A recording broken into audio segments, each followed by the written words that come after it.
बिस्मिल्लाहिर्रहमानिर्रहीम।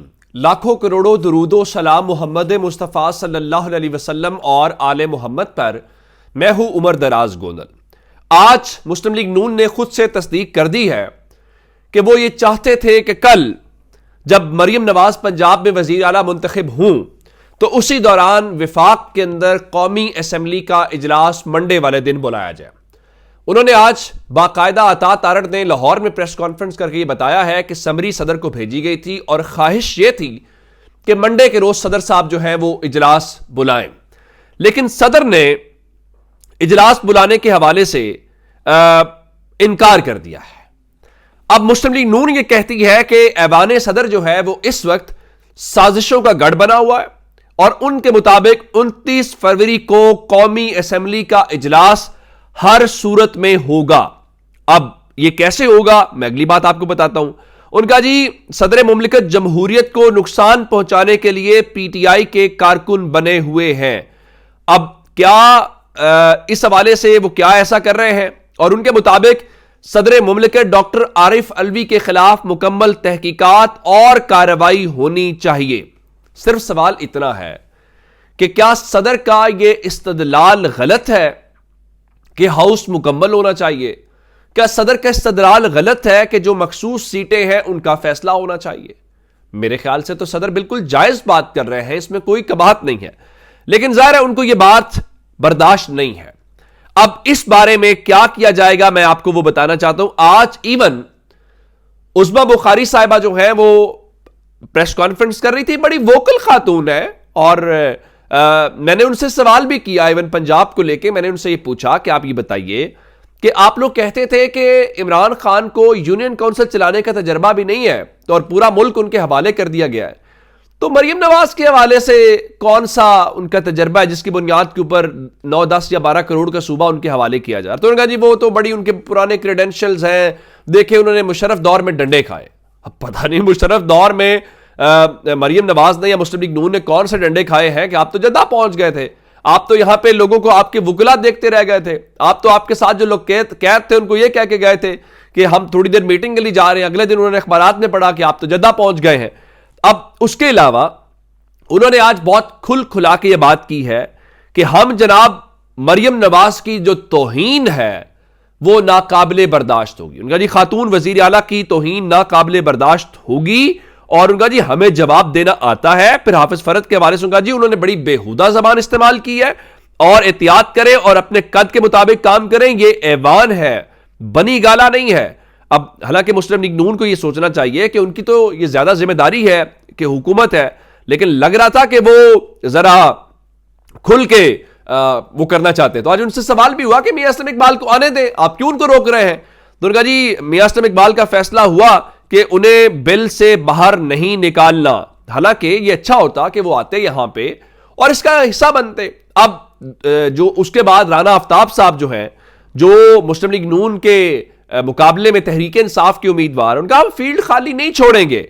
हमारे पास अरकान की तादाद है और हम बतौर एहतजाज कल के इस जो वजीर आला का इलेक्शन है उसमें शिरकत करेंगे। उनका जी हमारे मुंतखब लोगों की जमानतें मनसूख करके उनके ऊपर दबाव डाला जा रहा है, जिसमें उन्होंने अहमद रशीद भट्टी की मिसाल दी, मियां असलम इकबाल का अदालतों में जाएंगे। फिर उन्होंने एक और बात की। उनका जी कल असेंबली के इजलास के दौरान जो नशे में धुत अफराद हैं वो गैलरियों में नारे लगा रहे थे। फिर उन्होंने तनकीद का निशाना बनाया मुस्लिम लीग नून को, जो कि उनके ऊपर बड़ा संगीन इल्जाम है कि आप अपने घर से बाहर किसी को ओहदे ही नहीं देते। तो उन्होंने कहा कि 1985 के बाद शरीफों ने कोई भी सीट घर से बाहर नहीं निकाली। बेहतर है कि ये असेंबली रायगढ़ में बना ले, उधर असेंबली बनाए, अपने घर के जो अफराद हैं उनको लेके आए। लेकिन ये तो होगी वो वाली बातें। और कल मैं आपको बता देता हूं कि 11 बजे इजलास रखा गया और उसके बाद गवर्नर हाउस में तमाम तर इंतजामात मुकम्मल हैं और 2:30 बजे कल मरियम नवाज का जो ओथ है वो हो जाएगा। और उसकी वजह यह है कि स्पीकर जो पंजाब असेंबली मलिक अहमद खान है, उन्होंने मरियम नवाज के भी कागजात नामजदगी मंजूर कर लिए हैं और राना आफ्ताब अहमद जो खान जो तहरीक इंसाफ के सुन्नी इत्तेहाद काउंसिल के, उनके भी हो गए। असल मसला है सदर वाला।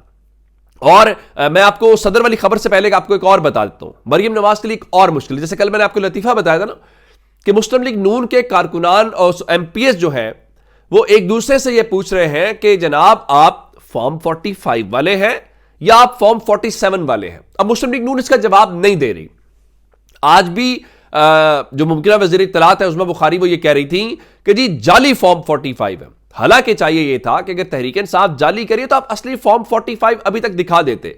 इवन इलेक्शन कमीशन जिसकी जिम्मेदारी थी कि वो एक मखसूस वक्त के अंदर अंदर अपनी वेबसाइट के ऊपर फॉर्म 45 अपलोड करता, लेकिन उन्होंने अपलोड नहीं की। जिसका क्या मतलब है? जिसका मतलब बड़ा सादा है कि आप उसमें नाकाम हो गए हैं और आपकी जो आईनी जिम्मेदारी थी आपने पूरी नहीं की। और उस आईनी जिम्मेदारी के ऊपर पाकिस्तान तहरीक इंसाफ जो है उनका अगर इलेक्शन में गड़बड़ हो जाए तो आप उनसे बल्ले का निशान ले लेते हैं। भाई आपने जिम्मेदारी पूरी जो नहीं की उसकी क्या सजा होगी?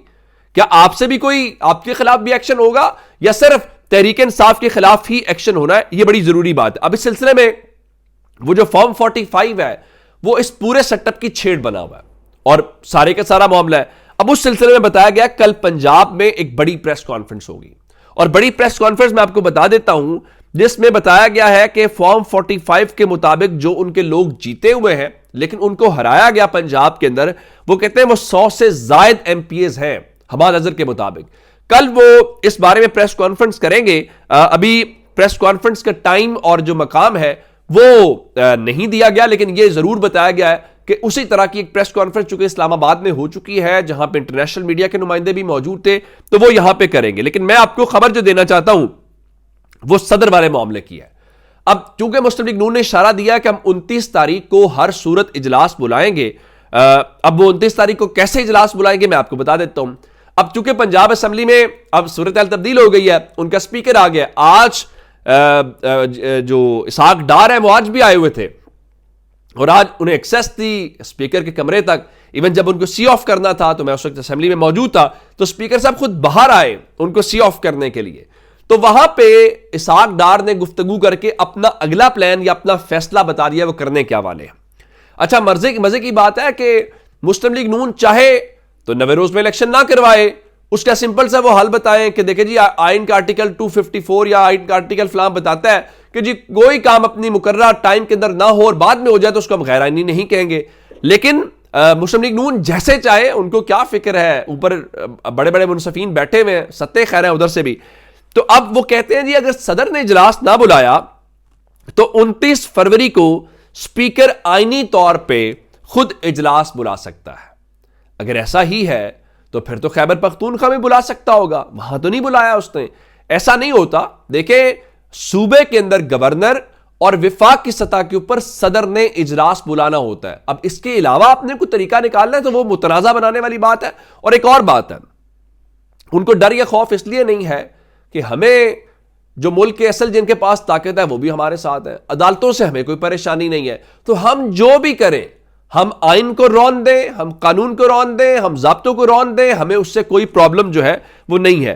तो अब वो कहते हैं जी आइन बड़ा वाज़ेह है कि 21वें रोज जो है वो स्पीकर को इख्तियार आ जाएगा और आइन में जो मोहलत है वो 21 दिन की है और उनका बिल्कुल ठीक है। अब सवाल सिर्फ इतना है, अगर आइनी मुद्दत का इंतखाब आपने इतना ही आपको आइन प्यारा है तो फिर सवाल पैदा होता है कि शहबाज शरीफ ने जब कौमी असम्बली तोड़ी थी तो उसके 90 रोज में इलेक्शन होना था, तो वहां तो 90 रोज में इलेक्शन नहीं हो सका था, तो तब तो आपको आइन याद नहीं आया। उससे थोड़ा पीछे चलते हैं, पंजाब और खैबर पख्तूनख्वा के अंदर असम्बलियां टूटी थी और वहां पे भी 90 रोज में इलेक्शन होना था और आपकी हुकूमत ने रुकावट डाली। मुस्लिम लीग नून और पीपल्स पार्टी के क्रेडेंशियल्स में ही शामिल है कि इन्होंने मुल्क के अंदर इलेक्शन में रखना डाला, इन्होंने लोगों का जो हक राय दही है उसके ऊपर गड़बड़ की। अब आपको आईनी मुद्दत याद आ जाती है, तो ये आपके जो दोहरे पैमाने हैं उसको लोग कोई ज्यादा कबूल नहीं करेंगे। और एक और खास बात, इस वक्त जो आवाजें हैं मुस्लिम लीग नून जीत के भी उस जीत को सेलिब्रेट नहीं कर पा रही।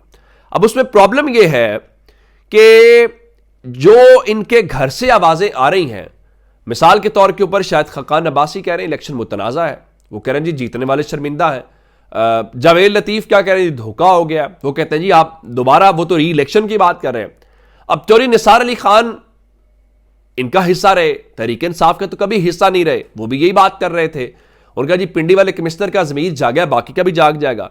इवन वो इल्जाम लगा रहे हैं कि मुझे सिर्फ इसलिए हरा दिया गया है कि मुझे नून लीग में शामिल होने का कहा गया और मैं नून लीग में शामिल नहीं हुआ, जिसके बाद मुझे यहां पे वो हराया गया और सजा दी गई। उनका जी मैं किसी की नौकरी नहीं करता, मैं हमेशा सर उठा के जो है वो इज्जत की सियासत करता हूं। और उनके मुताबिक जी पिछली बार उनके ऊपर दबाव था कि पीटीआई में शामिल हूं, तो पीटीआई में शामिल नहीं हुए तो उस वक्त हार गए। इस बार कहा गया कि आप मुस्लिम लीग नून में शामिल हो जाएं, तो मैं मुस्लिम लीग नून में शामिल नहीं हुआ, जिसके बाद मुझे हरा दिया गया। तो आप अपने घर से जो आपकी आवाजें आ रही हैं, इस सारे अमल को आज एक इजलास, वो जो राना आफ्ताब साहब है यहां पे तहरीक इंसाफ के वजीर आला के उम्मीदवार, उनसे एक सवाल हुआ, अब वो सीनियर पार्लियामेंटेरियन है, कि क्या आपको सिस्टम चलता हुआ नजर आ रहा है? ये असम्बलियां चलती हैं, इनकी हरकतों से तो नहीं लग रहा कि ये अपने 5 साल पूरे करेंगे। अच्छा, एक खबर आपको और देना चाहता हूं, वो पाकिस्तान तहरीक इंसाफ से मुतालिक, और वो जरूरी है। जरूरी इसलिए है कि सेनेट का इलेक्शन है और सेनेट के इलेक्शन के लिए पाकिस्तान तहरीक इंसाफ के पास बल्ले का निशान होना जरूरी है। तो पाकिस्तान तहरीक इंसाफ के जो इंट्रा पार्टी इलेक्शंस हैं, चूंकि वो 3 मार्च को होने हैं, लेकिन आज उन्होंने दोपहर 3 बजे तक 25 फरवरी तक उसके कागजात नामजदगी जमा होने का जो टाइम है वो मुकर्रर कर रखा था। और उस सिलसिले में जो उम्मीदवार है मजमूई तौर पे चेयरमैन के ओहदे के लिए, उसमें एक तो बैरिस्टर गौहर है। मजमूई तौर पे 4 उम्मीदवारान हैं। और जो सेक्रेटरी जनरल की जहां तक बात है, तो उमर अयूब की क़यादत के अंदर 15 रुकनी जो पैनल है, उन्होंने कागजात नामजदगी जमा करवा दिए हैं। जैसे पंजाब में डॉक्टर यास्मीन राशिद हैं, बाकी इसी जगह से।